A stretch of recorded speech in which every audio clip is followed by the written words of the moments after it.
I want to talk to you for a second about RAMPS, wild leeks, Allium, tricoccum.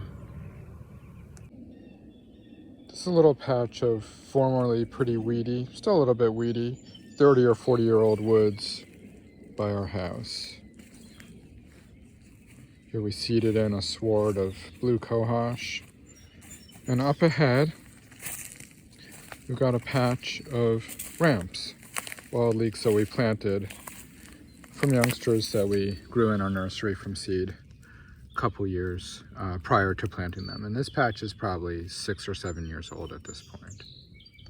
We tend to think of RAMPS as associated with really high quality habitats where they grow in the wild, oftentimes terraces over really nice mature wooded streams and other rich woodland habitats.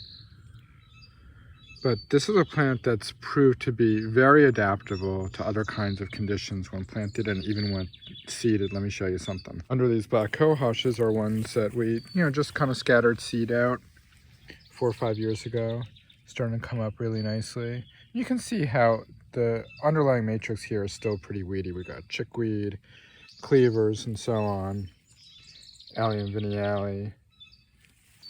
These are just nice woodsy beds with some compost and wood chips on them.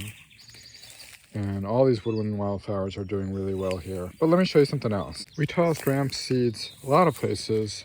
This was a soybean field when we moved in about 8 years ago. Sort of our failed asparagus patch. There's some comfrey. You can see it's sort of a snarl in here. And there's some more RAMPS. So this is a plant that maybe is dispersal limited, tends to be associated with pretty high quality habitats.